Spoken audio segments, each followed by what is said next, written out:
Unveil your fortunate face. Your face is full of grace.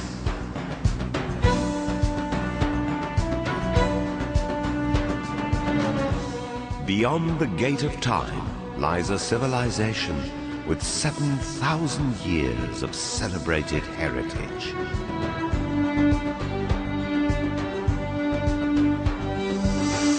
A cradle of civilization. A tolerant world empire. A crossroad of civilizations.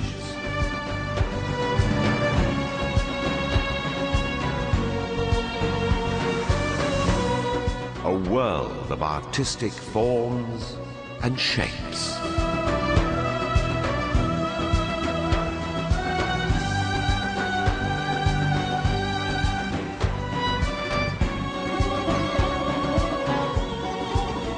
A kaleidoscope of architectural marvels. Recreated for the first time.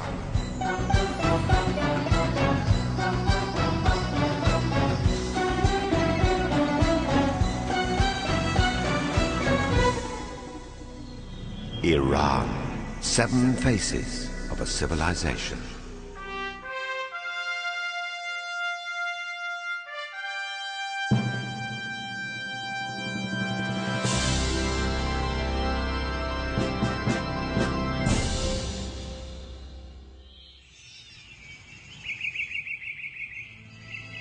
The first region in Iran to develop a recorded history was Khuzestan.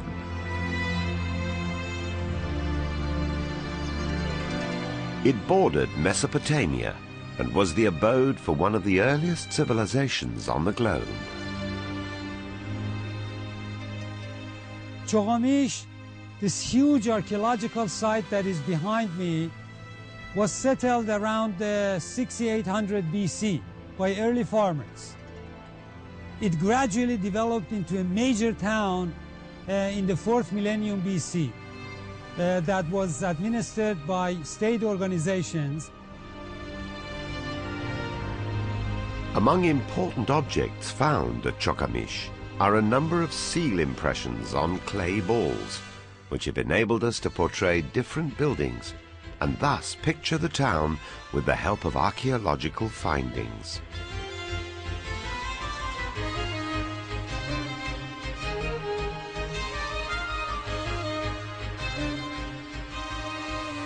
The city was designed in such a way that administrative quarters and residential quarters and workshop quarters were all separated.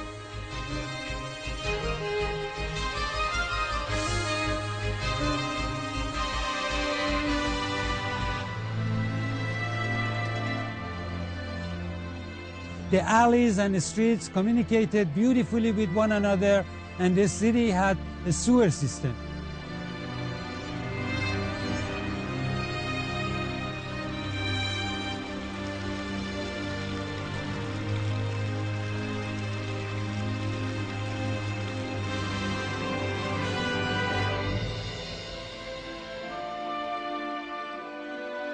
The largest population center in lowland Khuzestan was, however, Susa. Here, the earliest steps towards urbanization, the second great revolution in human culture, were taken by the Elamites.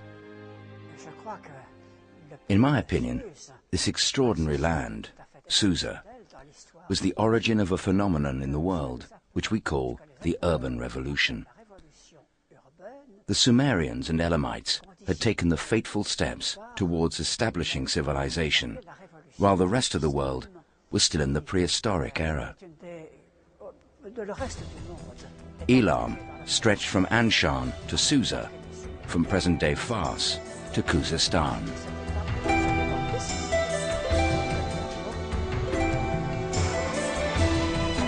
Almost all the techniques that formed the civilized societies were developed during the millennia after the emergence of urban centers in Mesopotamia and Iran. architectural innovations.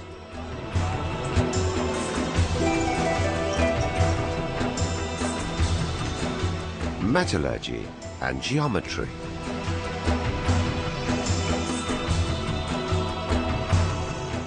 Invention of wheel.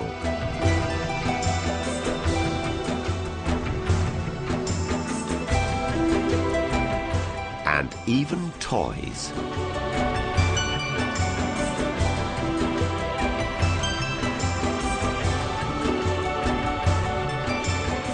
And finally, abundant, intricate pottery with beautiful designs.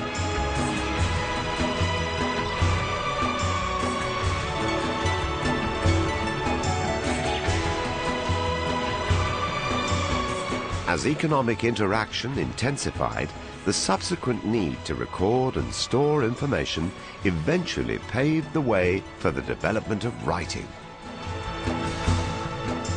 While the formation of cities marked the beginning of civilization, the invention of writing separates history from prehistory. And thus began the history of mankind.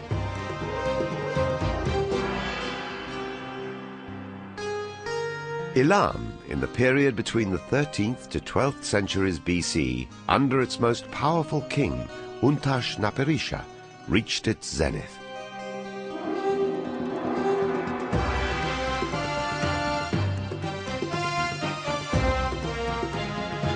Overlooking the river Diz, he made a holy city called Dur Untash, what we may call Untashburg, the present-day Chogazanbil.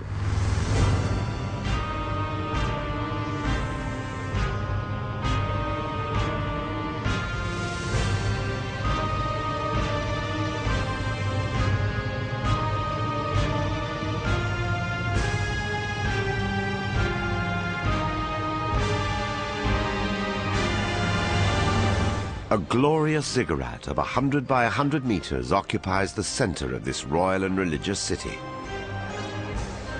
It consisted of 5 stages with a total height of more than 50 meters.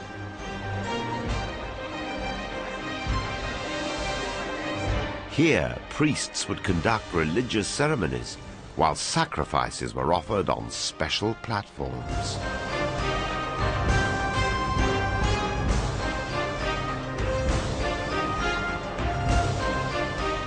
The importance of women in the Elamite society is indicated by this unique and monumental life-size statue of the Elamite queen Napirasu, the spouse of Untashnapirisha.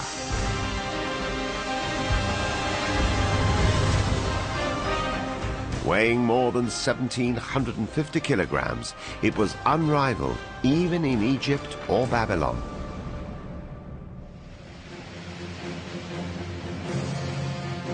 Sculpture and metallurgy were advanced to a new height in the first millennium BC by the incoming tribes who had just established themselves in the Zagros Mountains in Luristan.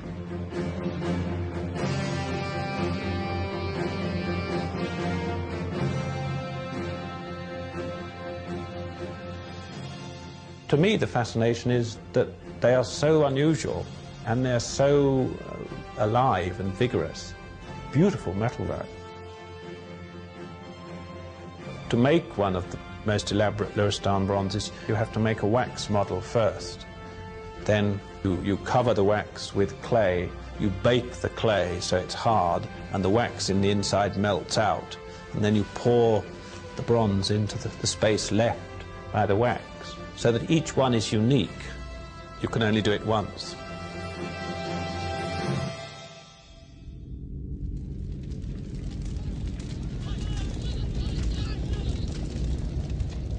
In 646 BC, the Elamite civilization was shattered by Ashur-banipal, king of Assyria. The Iranian tribes, on the other hand, eventually defeated the Assyrians and for the first time in history formed a noble and tolerant world empire. The Achaemenid Empire.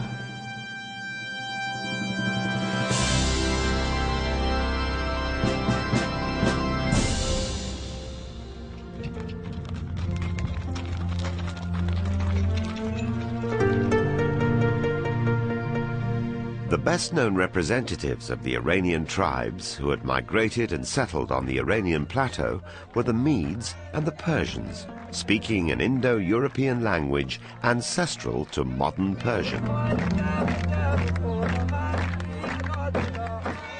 The Iranian tribes, while absorbing the millennia-old art tradition of the Near East, gave it a new, invigorating flavor and value.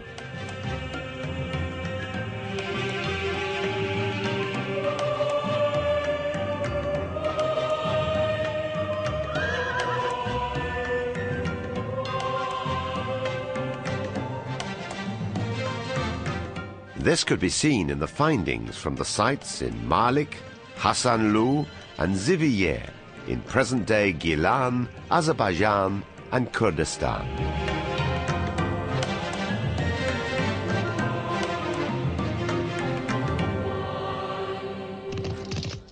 In 559 BC, Cyrus, one of those rare leaders towards whom one cannot help but gravitate, unified the Medes and the Persians and initiated what had never been achieved before, the first tolerant world empire.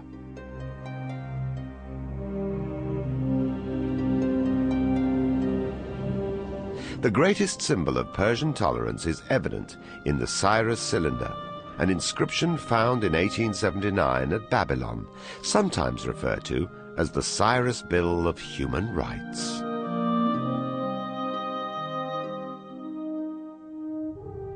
Tolerance was the key word in religions in this vast Achaemenid empire. We all know how Cyrus freed the Jews from captivity in Babylonia so they could return to their homelands in Palestine. But this was not the only case. It happened later in the time of Ezra and Nehemiah as officers of the king who came back to Jerusalem to rebuild the temple. They did the same thing in Egypt and in Babylonia and among the Greeks of Asia Minor. In fact, they are the first example of international religious freedom that we find in the history of mankind.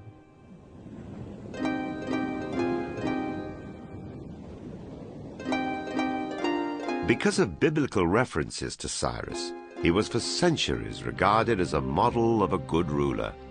Some Muslim scholars also find Zulkarnain in the Quran to be a reference to Cyrus.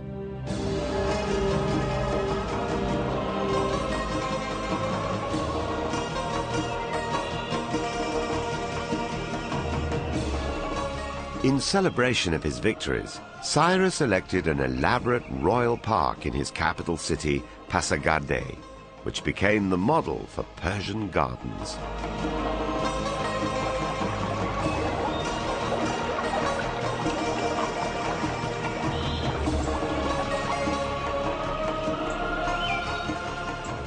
Since we had got two large rectangles, if we divided it with the vision of power, we got 4 parterres, or a chaharbagh.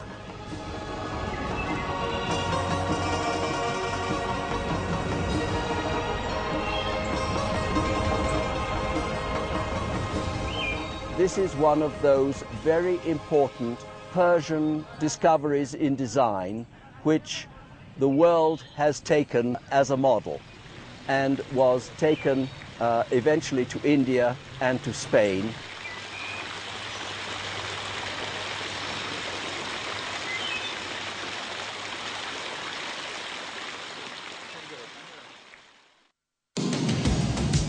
The most brilliant Achaemenid king in administration was Darius the Great, who brought the empire to its pinnacle.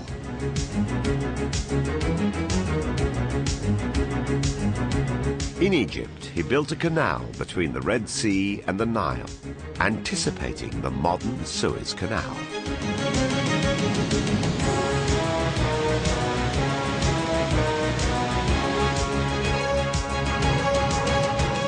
At the same time, a great highway of 1,600 miles, stretching from Susa to the Mediterranean shores, was devised.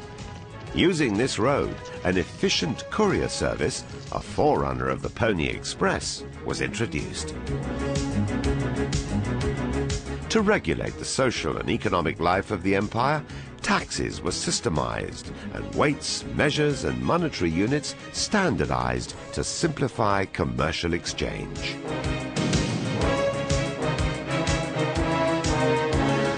In many ways, the Persian Empire was responsible for transmitting a myriad of cultural and technological achievements of the Near East to the Greco-Roman civilization.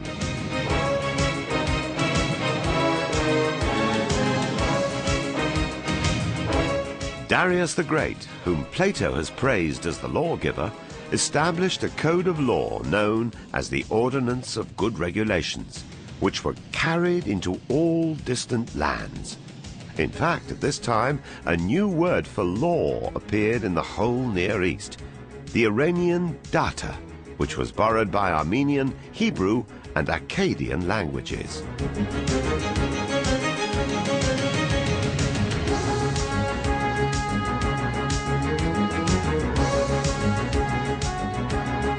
This papyrus from Egypt bears a legal text under Pharaoh Darius, and this clay tablet is a contract for leasing of a house in the 5th year of Darius the Great's reign.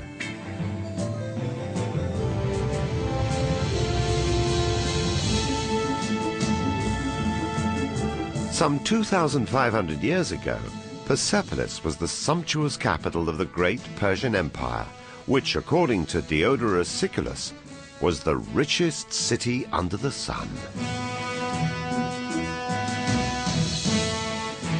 Reminiscent of the vastness of the Persian Empire are the 23 groups of gift-bearers from all over the empire depicted on the Persepolis reliefs.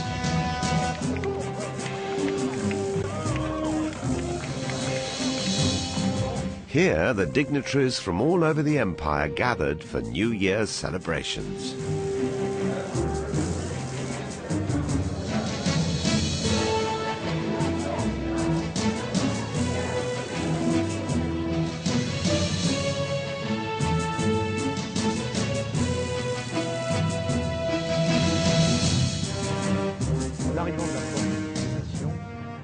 Coming up to Apadana, the visitor is quite impressed by the size of the columns, which were about 20 meters high. Then, passing through the giant doors that were 18 meters high, he would enter the huge audience hall. His heart is beating faster and faster. He can see a forest of columns, the multicolored carpets on the floor, a huge ornamented roof, and finally, in the background, he would ultimately see the king himself seated on his throne.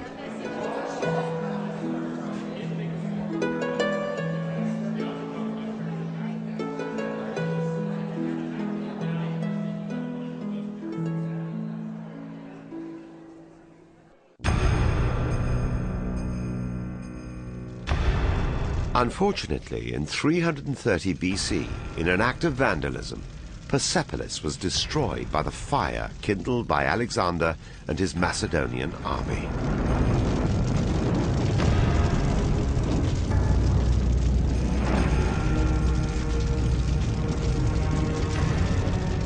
Thus, the richest city under the sun was no more.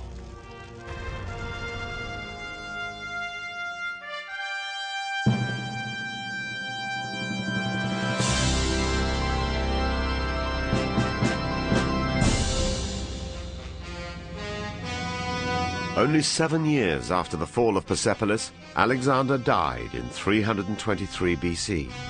Hence his successors, known as the Seleucids, ruled over Iran for more than a century. Eventually, the Parthians, a Persian-speaking tribal confederation from the northeast, drove the Seleucids out of the Iranian territories and ruled for almost 4 centuries.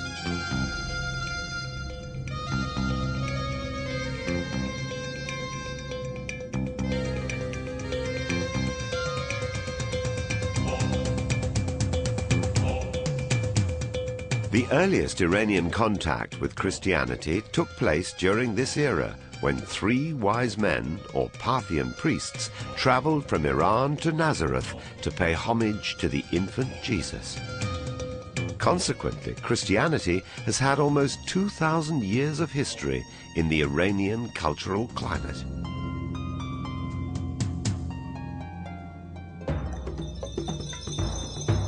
The Parthians were eventually challenged by an ambitious and powerful governor of Fars, Ardeshir Papakan. In 224 AD, Ardeshir established the new Sasanian dynasty, named after his grandfather, Sasan. It was a time that was, of course, to lead under the Parthians and Sasanians to a point where the Zoroastrian religion became the religion of Iran.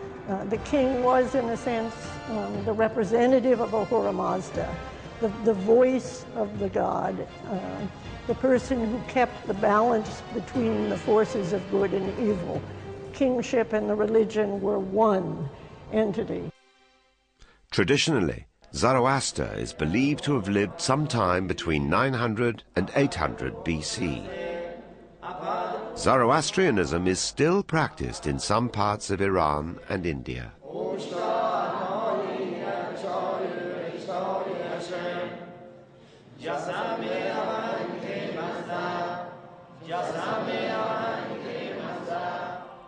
Sasanian kings were known as city builders.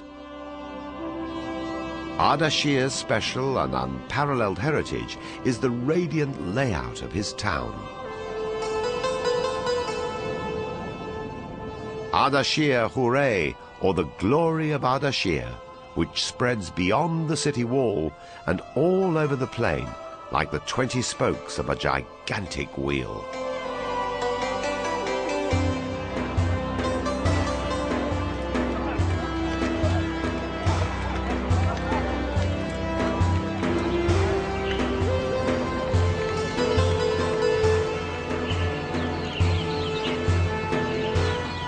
It was 2 kilometers in diameter, with its 40 meters high tower in the center as a symbol of God-given centralistic kingship.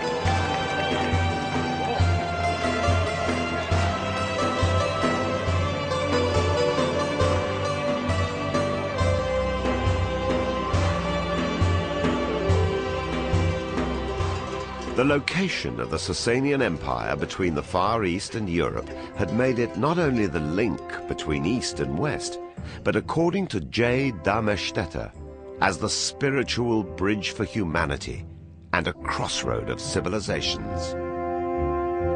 Through this crossroad, Iranian works of art reached the far corners of the known world.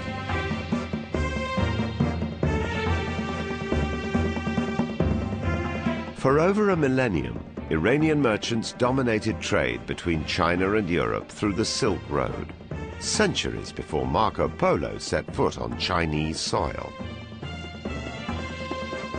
A precious commodity was the Sasanian glassware.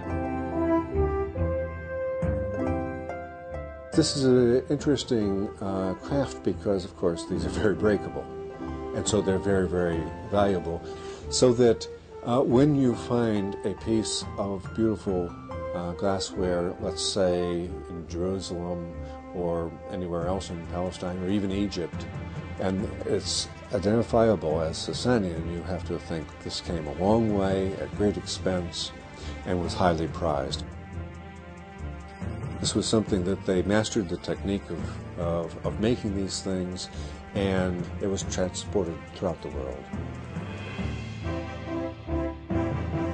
They influenced to the many cultural heritage, and the Japanese Emperor Shomu loved Iranian specimen, carpet, glassware, music instrument, etc.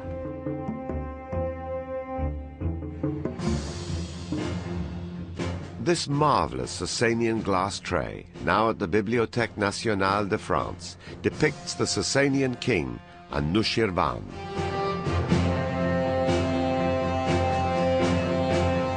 And Noshirvan is celebrated for his great Ivan, known as the Taki Kasra in Ctesiphon.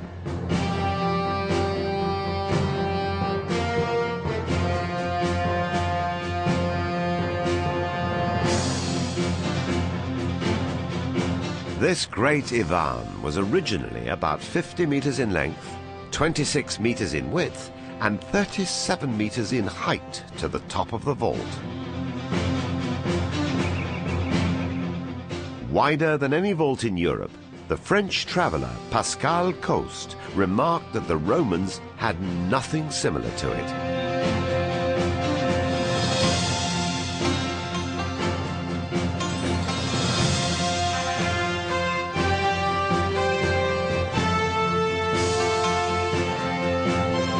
The Sasanian period was a high point for luxurious life in antiquity. From feasting to hunting, playing musical instruments, to playing chess and polo. Sasanian kings had a special interest in depicting their glorious moments in silver dishes as well as rock reliefs. The image of two animals facing one another is a special feature of Sasanian art. Although this textile you see here was discovered in Egypt, it actually belongs to Sasanian Iran. Here you can see the mythical animals facing each other as well as peacocks. A lot of similar textiles were taken to Europe, and they undoubtedly had an effect on Byzantine textiles. The influence of Sasanian motifs can be seen on the external wall of the 12th century AD church of Saint-Étienne in Beauvais, France, and on the textiles from Italy, Spain, and even remote places in the Far East, such as Japan.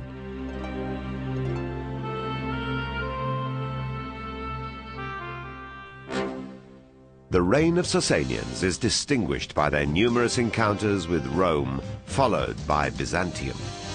Various wars between these two powers exhausted both sides and made them vulnerable to a new rising force. By the middle of the 7th century, the Sasanian Empire had been weakened considerably because of wars with Byzantium, internal corruption, high taxation, the caste system had wearied the people, so they were ready to accept a new revolution, the coming of Islam and Islamic troops into the Fertile Crescent and into Iran.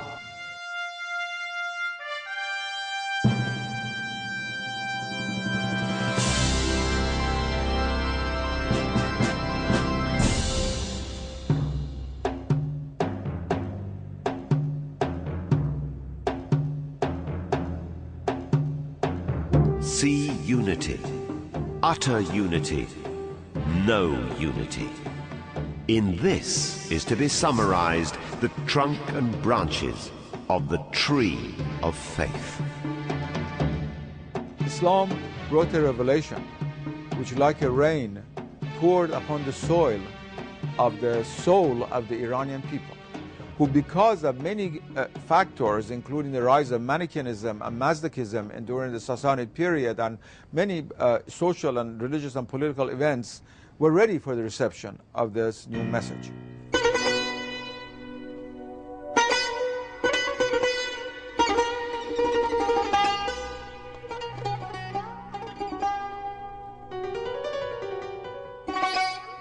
The Iranians created a very major civilization before the rise of Islam. But the intellectual aspect of Persian civilization flowered with the coming of Islam.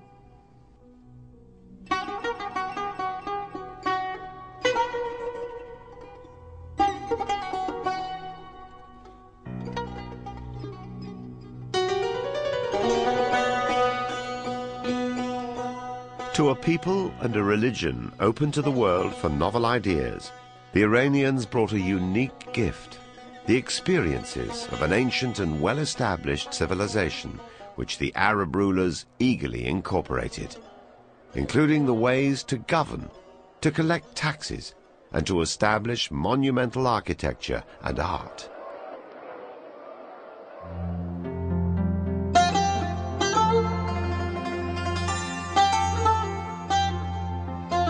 The The Bam citadel in southeastern Iran is the largest and oldest mud brick city in the world.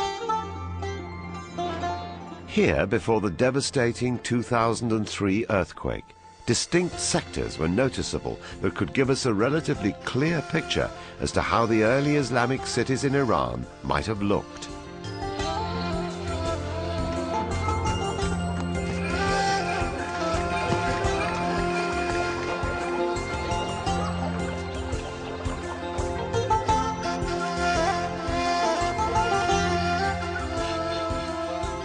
It consisted of the residential quarter that included a hypo-style mosque without a dome and a long bazaar, all enclosed by the main rampart.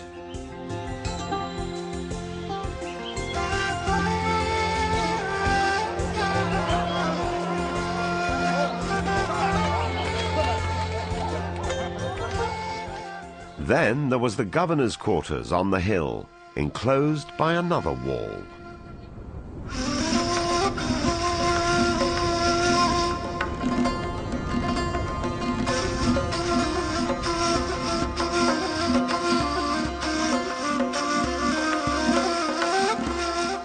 A brilliant contribution of Iranian engineers was the development of the dome. As can be seen at the remains of the Ardashir Palace near Firuzabad, the inventive Iranian engineers had solved the question of putting a round dome on a square base by inventing squinches.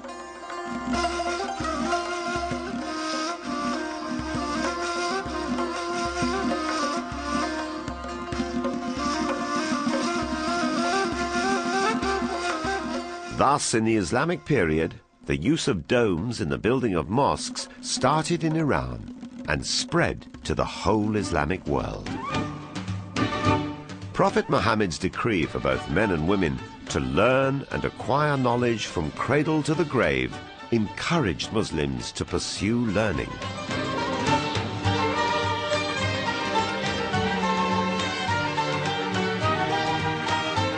From the 9th century onwards, many Iranian Muslims became prominent figures in medicine and other disciplines. The greatest of these figures were Razi and Avicenna. Razi, known as Rhazes in the West, is also credited with the isolation of alcohol and its use in medicine as an antiseptic. Razi was the first physician to write a treatise on pediatrics. This is the resting place of Avicenna.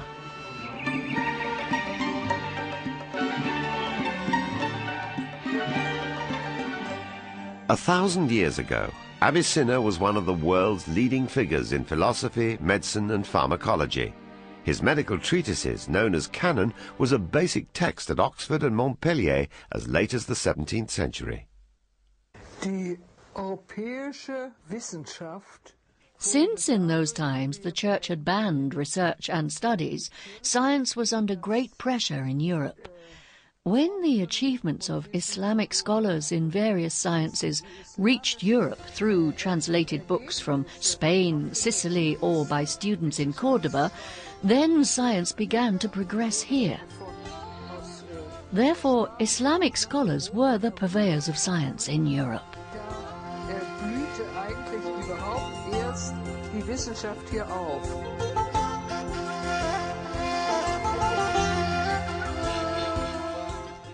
In mathematics, Khwarazmi, from whence we get the word logarithm and algorithm, introduced algebra to Europe, as well as the decimal system of numerals instead of Roman numerals.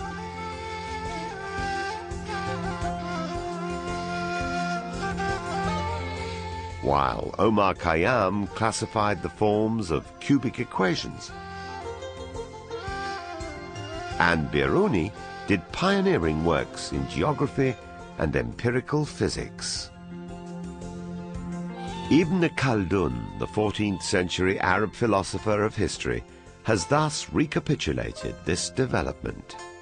Most Muslim scholars, both in religious and intellectual sciences, were Persians. Thus, the truth of the statement of the Prophet becomes apparent. If learning was suspended at the highest parts of heaven, the Persians would attain it.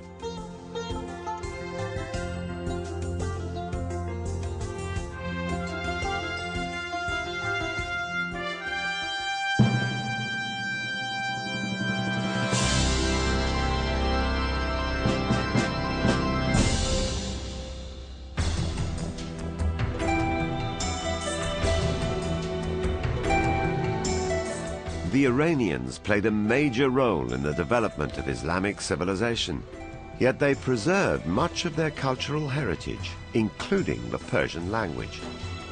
As a result, by the second half of the 9th century, a number of local dynasties that emerged in the eastern part of Iran, mainly in the Khorasan region, became the proponents of Persian poetry and literature. This trend continued even when the Seljuks, a large nomadic clan of Turkic origin, pushed through Iran in the 11th century. They were eventually transformed into the rulers of a centralized state under the influence of Iranian administrative institutions already in place. All the politics, financial and administrative institutions had been created by the able officers, clergy and bureaucracy of Iranians. The top model of this was Nizam al-Mulk. His siyasatname became almost a constitution for centuries for Turks and other Islamic peoples. 2 centuries before the first European university was founded at Bologna, Nizam al-Mulk for the first time established universities with a unique campus system at Nishapur, Isfahan and other major cities. They gave rewards to people, to the students who did very well and achieved a certain degree, such that they gave them robes of honor and even talisman caps. And I think that it's fairly generally agreed that this is the origin of the cap and gown which you wear in Western universities when you get degrees, when you finish your course of study, that it goes back for, well, almost 1,000 years to the East.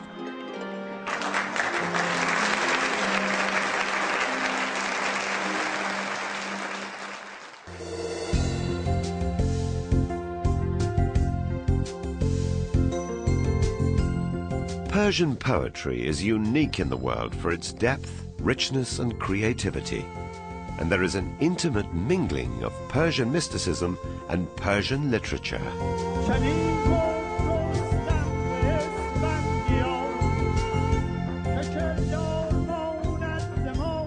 The love for poetry is extraordinary, and there is no other country in the world that I know of which would have the same love for literature. The greatest monument of Persian epic poetry is Ferdowsi's masterpiece, the Shahnameh, or Book of Kings, comparable to Homer's Iliad. 1,000 years after its creation, the Shahnameh is still easily understood by the Persian-speaking general public.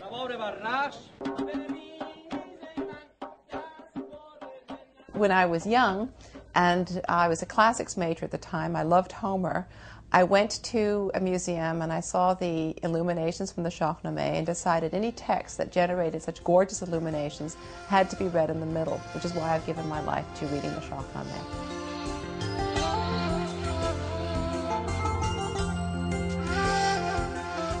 Sophistication and sublimity finds no limit in the Iranian miniature paintings, which usually adorn the dazzling manuscripts of Iranian poetry.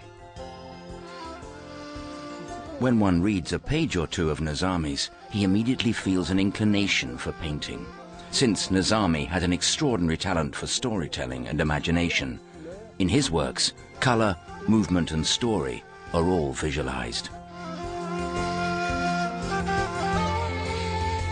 In fact, in all 4 essential features of the art of the book, calligraphy, bookbinding, illumination and illustration, the Iranian artists reach the peak of perfection. In the art of the books, there's a very precise construction in the beginning, you see.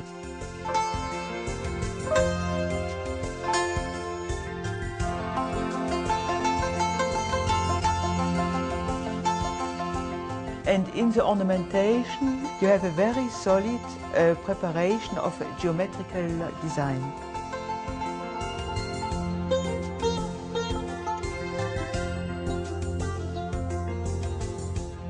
Selection of the style of calligraphy and the type of pen itself for each text was an art in itself.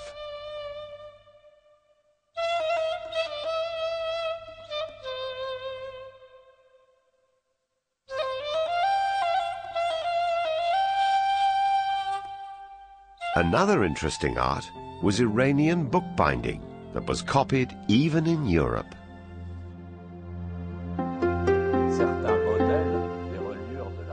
Certain Renaissance Italian bookbinding done in Venice was in fact copied from the method prevalent in Iran. And it's even possible to say that the bookbinder himself was from the city of Tabriz in Iran. This is one of the most exquisite methods in the West up to the present day.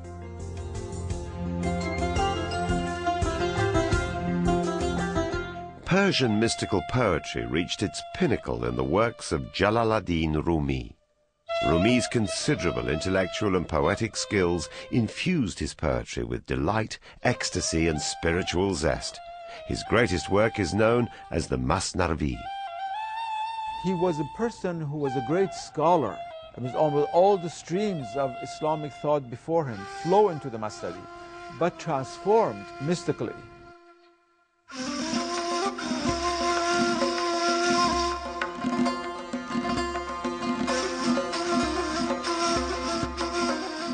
Maulana Jalaluddin was also given by God the incredible gift of appreciating every form of beauty as the beauty of God. The famous hadith of the Prophet, ﷺ, Allahu Jamilun Yuhibbu Jamal, that is, God is beautiful and He loves beauty, marks the whole being of Jalaluddin.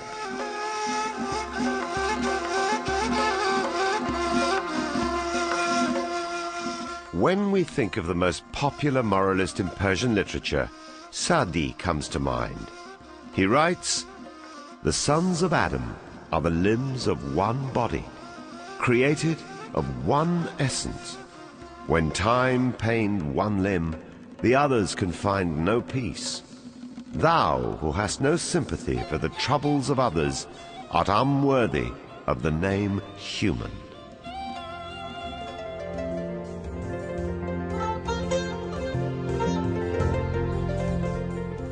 From India to the Balkans, the poetry of Hafez, the story of love, beauty, and unselfishness, enjoyed great popularity. Hafez is the prince of Persian lyric poetry. He believed that man's selfishness is responsible for all his sufferings. Thus, egoism is the bondage from which one has to be liberated.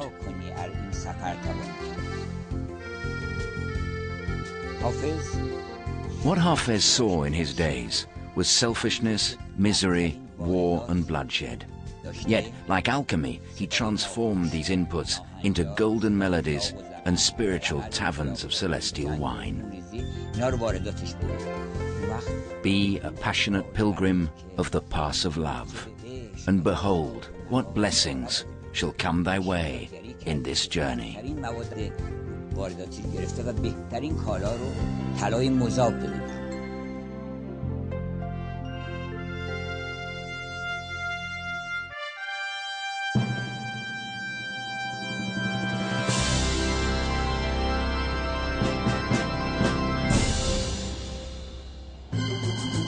The calm and prosperity which provided the fertile ground for the development of such works of art was abruptly shaken by the brutal forces of Genghis Khan, known as the Mongols, followed by Tamerlane. In the 13th and 14th century, just like the strong winds from the east, two invasions almost destroyed the nation. But like a cypress tree, which bends to the ground in the wind and then returns, so did Iran and its culture. When you look at history of Iran, and suddenly you realize that constantly there were invaders coming. From the west, it was Alexander the Great and the Arabs. From the east, it were the Turks and the Mongols. You realize that Iran shouldn't have existed on the map of history for centuries, for millennia. It should have been wiped out completely because it is on the crossroad of all the civilizations and the battlefield for many armies.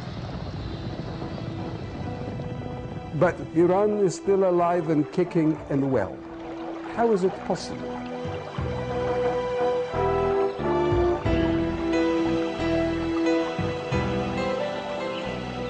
All those invaders who came on the Iranian plateau, they were so attracted to Iranian way of life, to Iranian civilization, to beauty of music, the beauty of poetry, the beauty of miniature, the beauty of Persian cuisine, that within a very short period, they tried and wanted to become Iranian, Persian.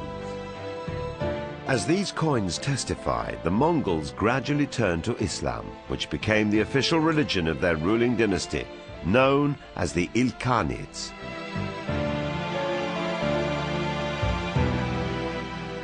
They, like the Seljuks, found out that they cannot rule without the help of Iranian ministers or viziers.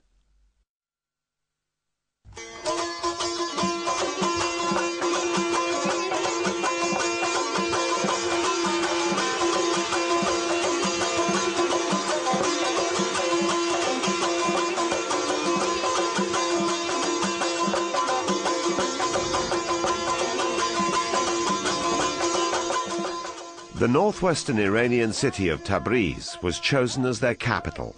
Marco Polo, who had visited Tabriz at that time, thus describes it. A great city surrounded by beautiful and pleasant gardens. It is excellently situated so that goods are brought to here from many regions. Latin merchants, especially Genoese, go there to buy the goods that come from foreign lands. Here, the famous Iranian vizier Rashiduddin Hamadani created an entire suburb called Rabi Rashidi, employing within it scholars, doctors and craftsmen. Rashiduddin's Foundation Act for this city of science reveals that it was well planned and included 24 caravanserai or inns, 1,500 shops, 30,000 houses, and textile and paper manufacturing workshops.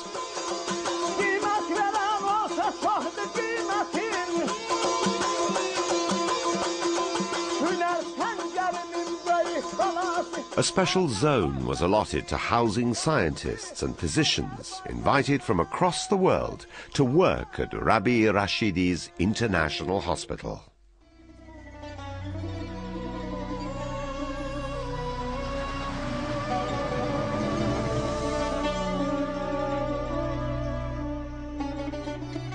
Beginning in the 13th century, colorful tile decoration becomes very prominent in the decoration of palaces in Iran. It becomes kind of a decorative sheath for the interior of buildings.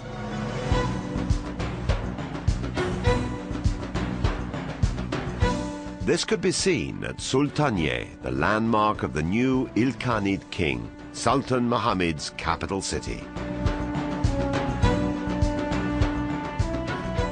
Now in ruins, it might have looked like this when it was intact.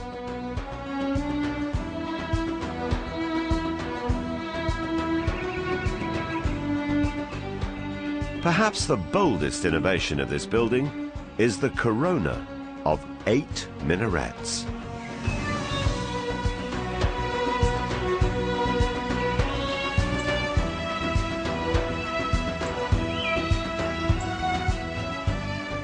André Godard thus described it.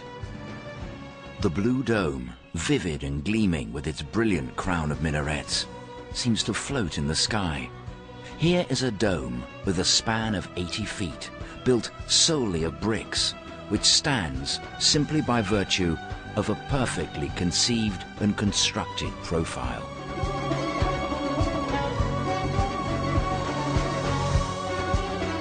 According to studies by an Italian team headed by Professor Piero San Paolesi from the University of Florence, the plan and structure of the Great Dome at Soltanier has had a direct impact on the design and construction of the Church of Santa Maria del Fiore in the city of Florence.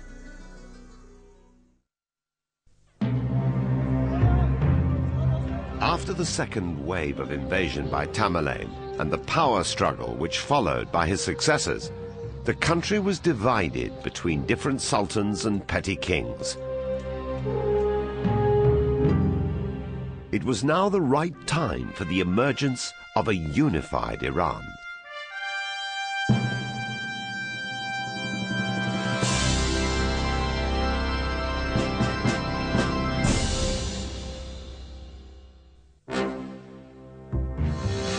At the beginning of the 16th century, the semi-nomadic Turkmen Shia tribes of Anatolia and northwestern Iran, with their charismatic leader Ismail the Safavid, gradually gained control over Iran.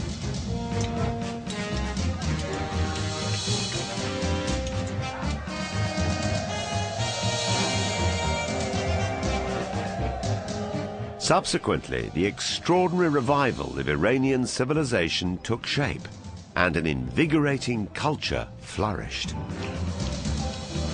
The most distinguished of the Safavid rulers was Shah Abbas, who came to the throne in 1587. During his rule, an Englishman, Sir Robert Shirley, trained the Safavid army in the use of artillery. With this new force, Shah Abbas drove back the Uzbeks in the northeast and the Ottomans in the northwest. The Safavid rule was manifested by two important developments. First, the re-emergence of a nation-state as the core of an empire. Second, the consolidation of Shi'i Islam as the national religion of the country.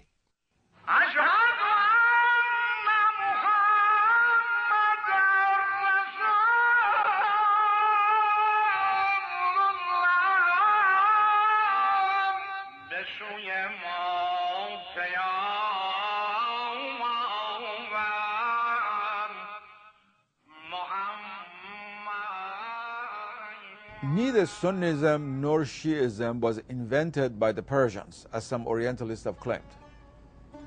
They're already to be seen even in the lives of the Prophet, when the Prophet himself referred to certain people as Shi'at al-Ali. There were people whom the Prophet recognized as sort of the party of Ali, even during his own lifetime. Certain places, like the city of Qom, like Sabzavar, places are from the very beginning centers of Shiism. And especially when the Ahlul Bayt, many of them migrated to Iran as a result of the persecutions under the Umayyads in Iraq, and also the early Abbasid period, of course, culminating with the journey of the 8th Shiite Imam, Imam Rida alayhi salam, to Khorasan, where he is now buried.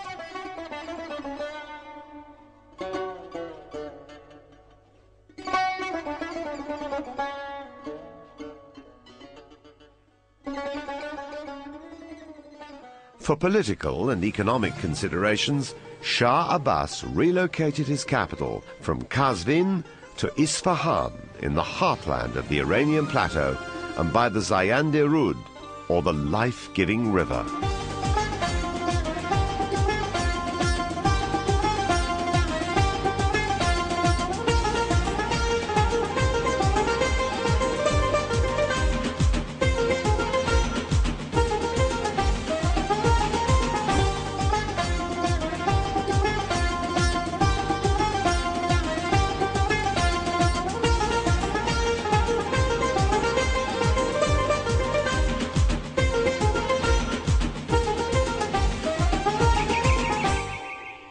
I'm always struck when I go to Isfahan by a sense of the magic of the place.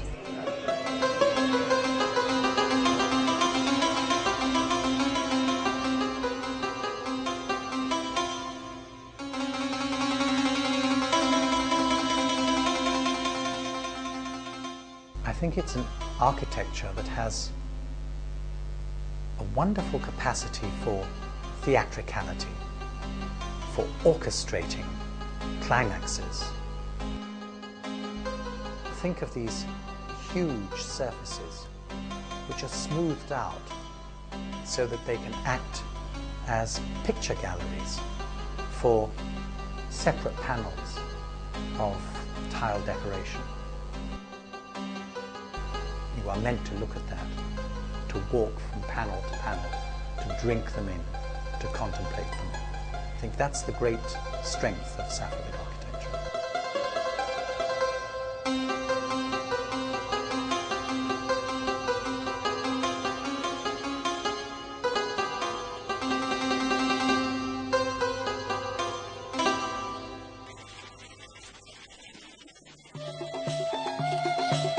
Under the Safavids, the textile industry flourished and became a key factor in establishing economic prosperity.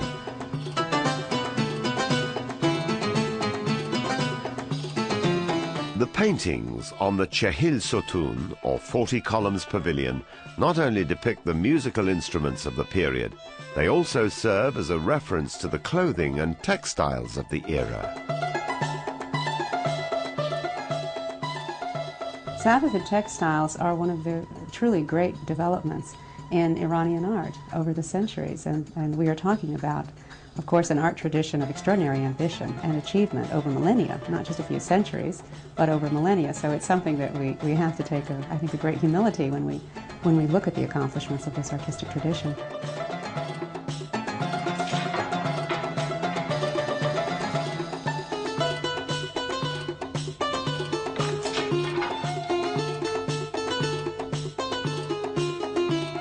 The silk trade was boosted by the Armenian craftsmen and merchants transferred from Julfa in Azerbaijan to a suburb of Isfahan named the New Julfa.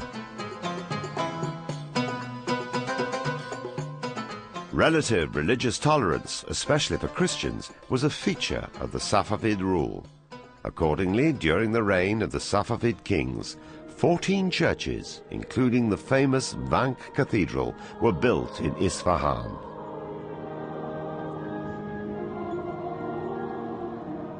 This was accentuated in Jean Chardin's writings.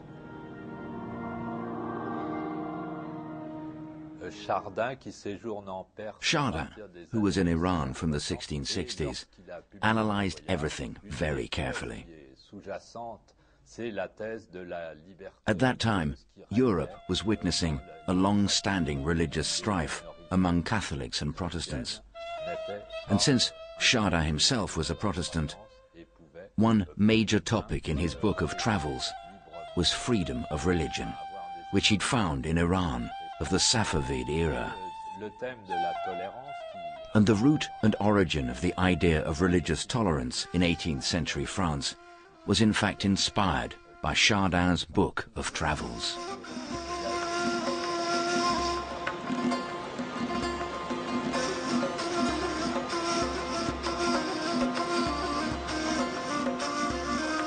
Following the footsteps of Cyrus the Great, Shah Abbas devised the Chahabak Promenade.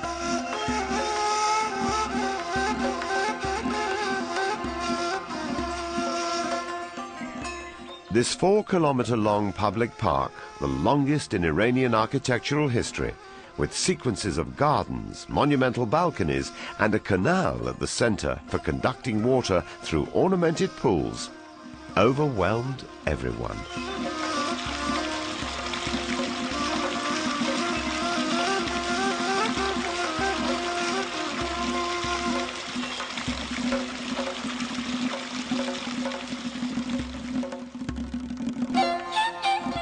At the very end of the 17th century, the Iranian artists and craftsmen succeeded in re-establishing Iran's long-lasting tradition with beautification of the surrounding world.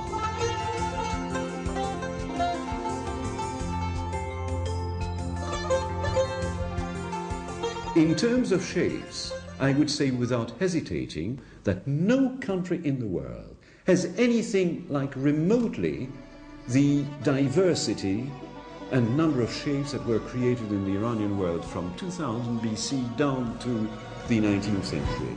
And you can see how they develop continuously.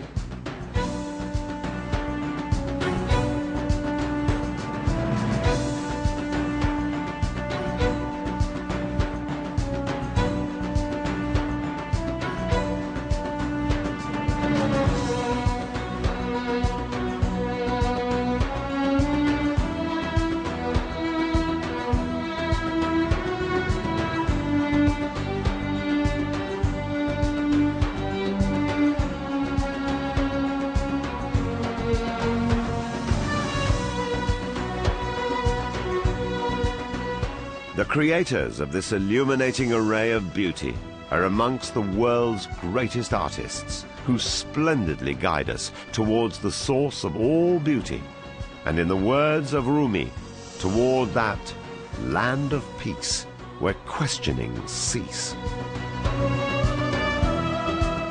My soul turned its face to that happy place, the land of peace where questionings cease.